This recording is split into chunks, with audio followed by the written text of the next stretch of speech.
Hello, and welcome to Virtual Investor Conferences. On behalf of OTC Markets, we're very pleased you have joined our Digital Asset Conference. Our next presentation is from Bitcoin Treasury Corporation. Please note you may submit questions for the presenter in the box to the left of the slides, and you can view a company's availability for one-on-one meetings by clicking Book a Meeting. At this point, I'm very pleased to welcome Elliot Johnson. He's the Chief Executive Officer of Bitcoin Treasury Corporation, which trades on the OTCQB venture market under the symbol BTCFF and on the TSXV under the symbol BTCT. Welcome, Elliot. Thanks, John, and thank you everybody who is watching today. It's great to spend some time with you.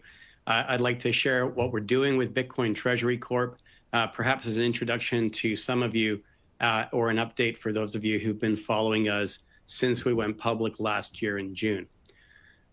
So before I get into Bitcoin Treasury Corp, we are a company in Canada being built on top of Bitcoin. I thought it would be worthwhile first to talk about Bitcoin itself, because Bitcoin is the most profound new asset we've seen in our lifetimes.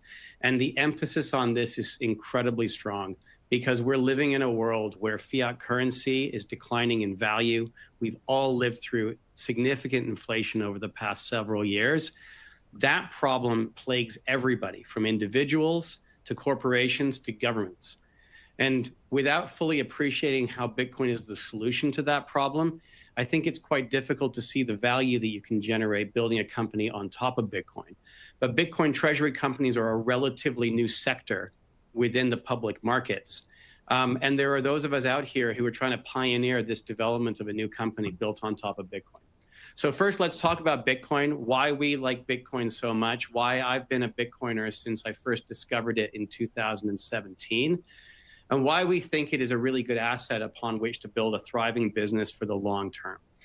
So those of you who know about Bitcoin are going to know everything that I'm going to talk about here, but just as a recap for everybody, the key thing about Bitcoin is that it is the hardest asset ever created because there is a fixed supply, and yet it is infinitely divisible, so everybody can own it. There is no other asset like that. If you think about gold, gold cannot be easily divided and recombined or moved around the world at the speed of light. But Bitcoin has those properties, which means that Bitcoin is to gold what email was to the Postal Service. It really is a new version, a much better version of a store of value asset. And it really comes down to those properties of being fixed supply and infinitely divisible and built on top of the technology for the internet age.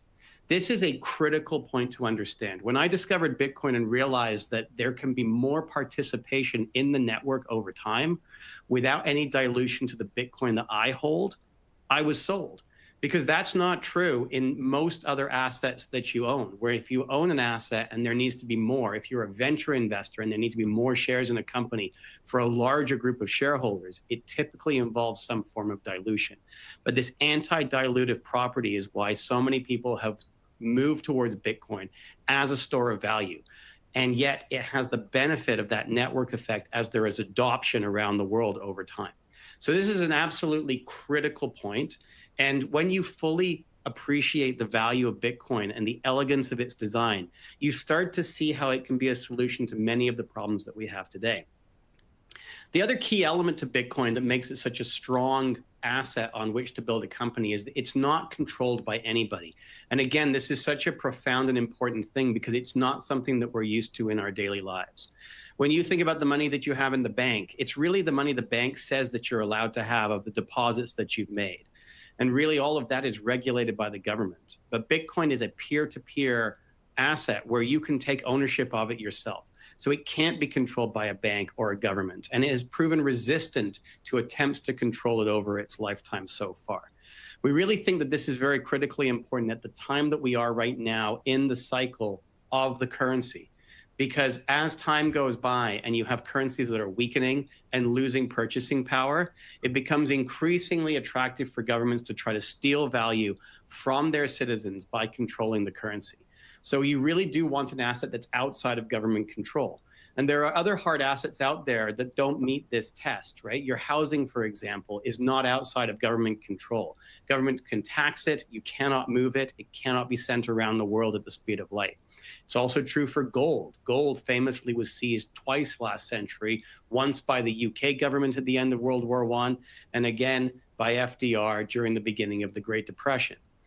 But you can't steal a digital asset where the cryptographic control remains in the power of the person who owns it. So one question that comes up all the time when talking about Bitcoin is, well, if Bitcoin has all these properties, why don't we have to worry about there being a second Bitcoin or a third Bitcoin or somebody copying Bitcoin? And this really has to do with what it means to achieve consensus as a store of value asset. And this is where Bitcoin, by being early, by being the first blockchain asset, the first asset to meet this need of digital store of value, has differentiated itself from every other attempt to copy it since then. And that really comes down to the fact that once you have a digital store of value, you do not need a second one. By being infinitely divisible, there's more than enough Bitcoin for everybody in the world to participate. Bitcoin truly is for everybody. And you don't need to say, well, what about the competing digital currency or digital token that perhaps somebody has suggested since Bitcoin has gained adoption? And when you think about it from the standpoint of Bitcoiners and people who have already put some of their value into the Bitcoin network by owning Bitcoin, why would that person want to take the value out of Bitcoin and put it into something else? Because that, by definition, would dilute the value of a single store of value asset. And so it's critically important that we all recognize that Bitcoin has achieved its status as the only digital store of asset. And by being built for the internet age, it's the only one that we need. And we don't need other digital store of value assets. And as more people realize that, greater adoption will happen. And as more adoption happens, increasingly the asset will monetize. Now, I've only touched on this subject of why Bitcoin is so critically important. There are so many great resources out there to find out more if you are new to Bitcoin. But it is absolutely essential that we all accept that Bitcoin is for everybody, and it is not a speculative asset. It is not the same as other digital assets. It is capital forming in real time on the internet.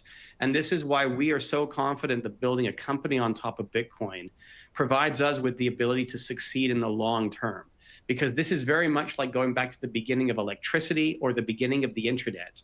And if you think about what it would have been like back then, if you could see where those innovations were going to go, it was a very obvious business decision to build a company on top of those technologies. There is only one electricity, there is only one internet, and there is only one digital store of value.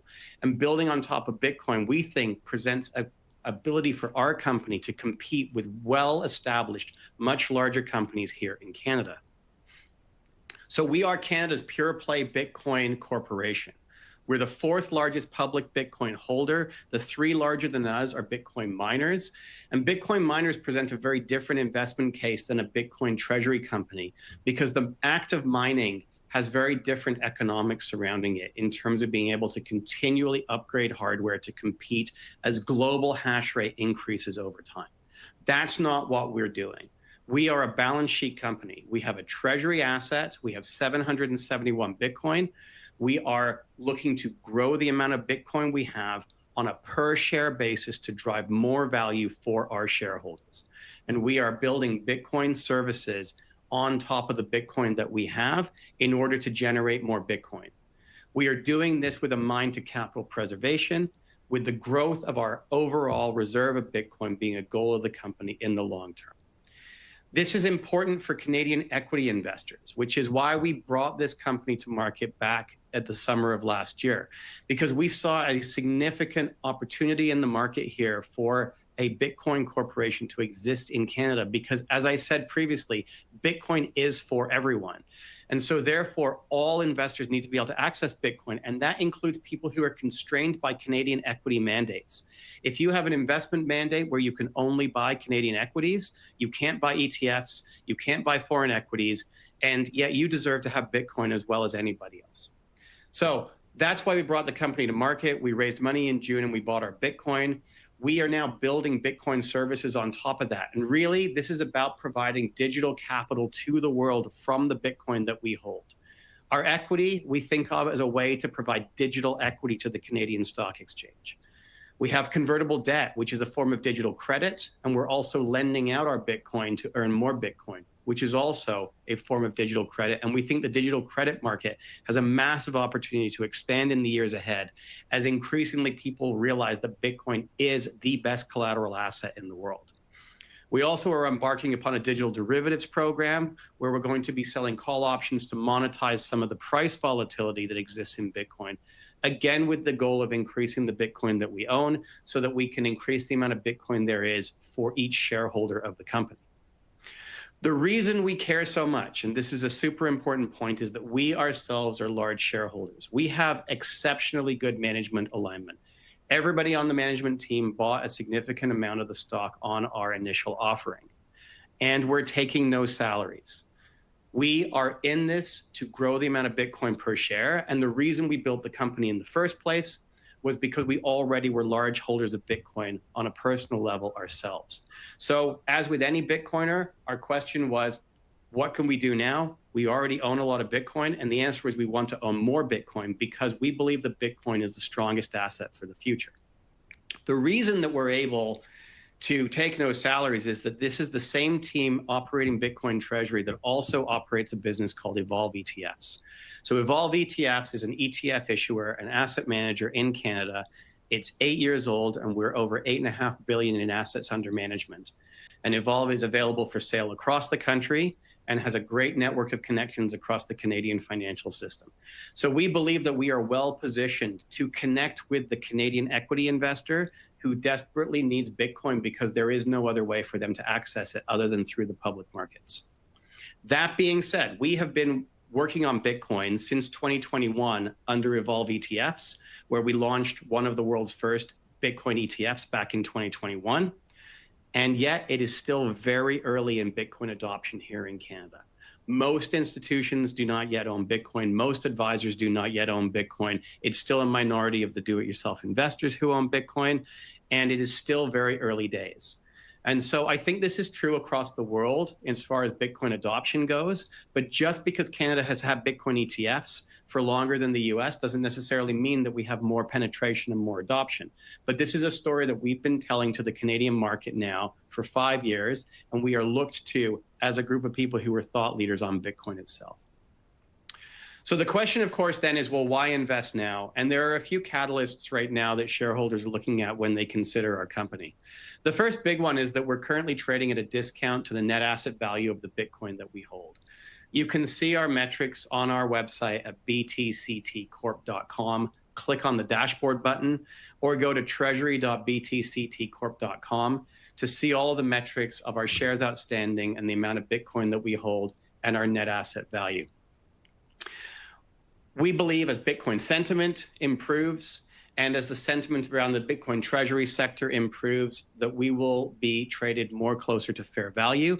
And we also have a shelf prospectus if we end up in a situation where we're trading at a premium. So we have all of the tools at our disposal to grow the amount of Bitcoin that we have on a per share basis. We also have implemented a buyback program. We believe that while we are trading at a discount, that our stock represents good value, so we ourselves are buyers.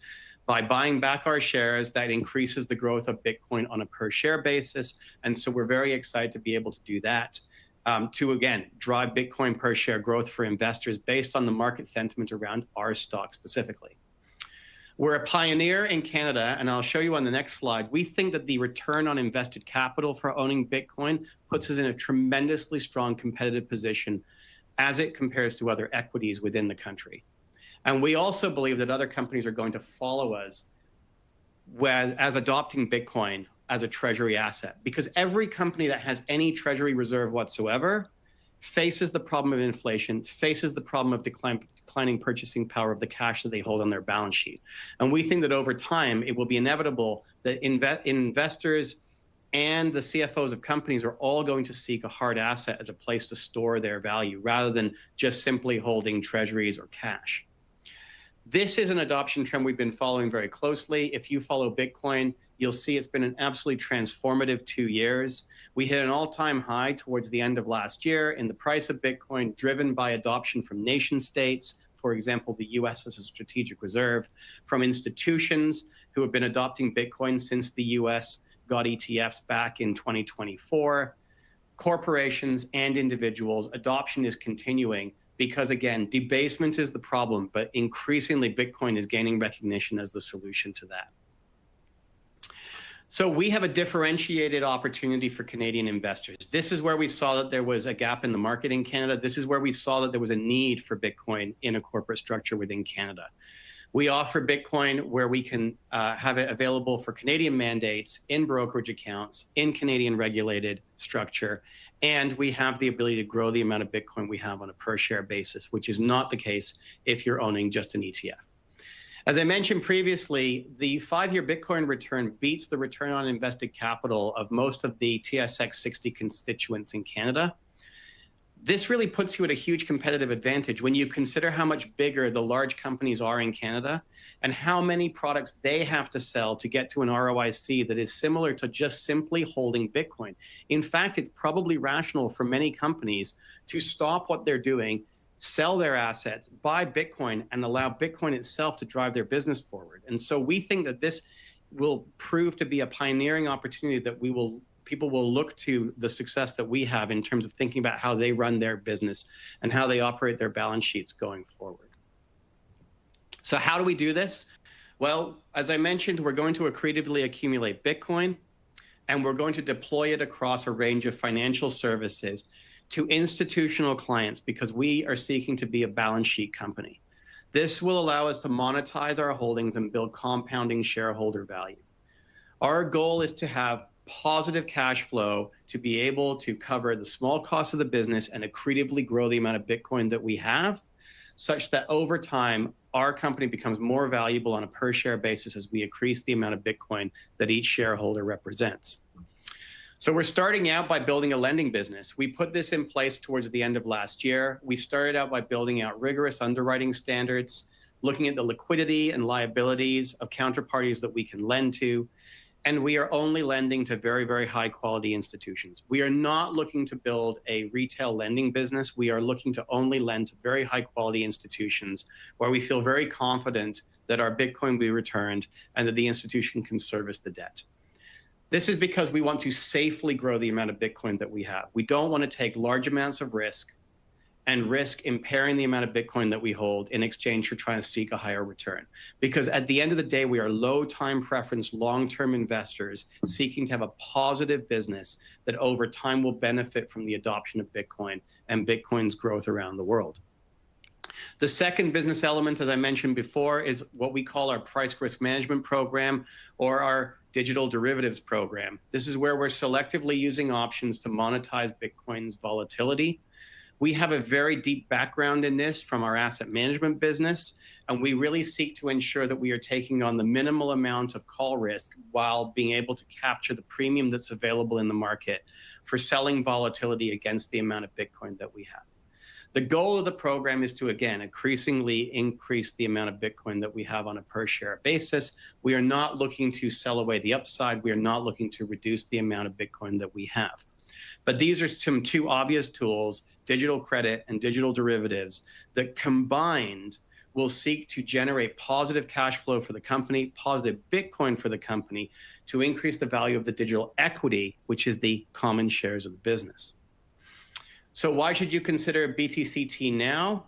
As I mentioned before, we're trading at a discount to our net asset value. So we ourselves are buyers of our stock at the current levels. We have multiple levers to increase our Bitcoin per share. At a discount, we can buy back our shares. If we trade at a premium, we have a shelf prospectus to allow us to issue more equity in order to buy Bitcoin, which will be accretive on a per share basis. We have a lending program to grow more Bitcoin from the Bitcoin that we have. And we are monetizing the price volatility of Bitcoin through our digital derivatives program. All of these are the levers that we are looking to pull to increase the amount of Bitcoin for every shareholder because we ourselves are shareholders of the company. We built this company in order to increase the amount of Bitcoin that we individually each hold as the management team. We are not taking salaries, and we are able to do this and have a very long-term time preference because we also operate another business where we can be paid for our time for operating that business. So we don't need to take value out of BTCT. In fact, BTCT is the vehicle that we built to accrete more value for all the shareholders of the company, and we are extremely well aligned. And so I'll leave you with this moment and again, ask you please, go to our website at btctcorp.com. You can find us on the TSX Stock Exchange, TSX Venture, BTCT is the ticker, or on the OTCQB exchange, BTCFF as our ticker there.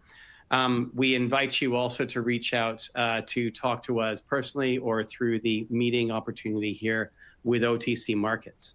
So that's the end of my prepared remarks. I do have some questions I see in the chat that I'm going to go through, and but I would first, before that, just like to thank the OTC Markets for the opportunity to talk with you today. It's great to be associated with OTC Markets, and I'd like to thank very much everybody involved there. So the first question here is, why do you think you're trading at a large discount to NAV, and what are the catalysts to close the gap? So I think there are a few reasons that we're trading at a significant discount to NAV. The first, and I think most rational reason why any company would trade at either a premium or a discount to the net asset value is whether or not the management team has yet delivered on the promise to increase the value of the asset that they hold. We're still a very young company. We're barely 6 months old since we went public. As I mentioned, we put a lot of things in place since we went public, including setting up our shelf prospectus, setting up our buyback program, setting up a lending program, and initiating the start of a digital derivatives program.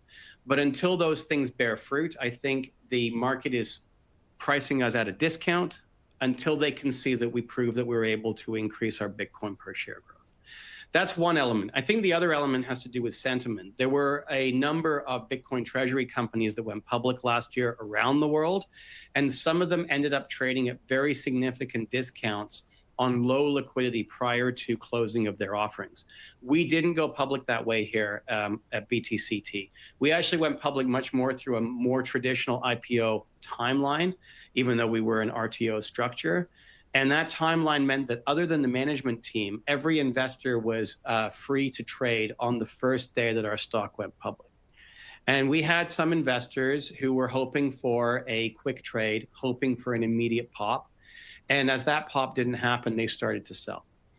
These were not long-term investors. These were short-term investors.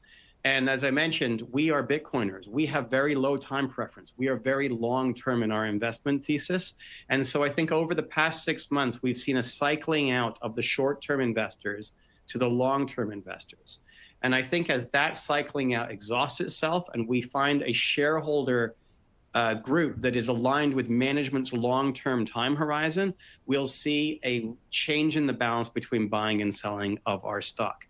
And as I mentioned, the catalyst to close the gap, they very much are us delivering on the growth in Bitcoin per share through our operations, along with sharing our story more broadly. We were very much in a quiet period in Canada after we went public because we were waiting for our prospectus to be approved by the regulators.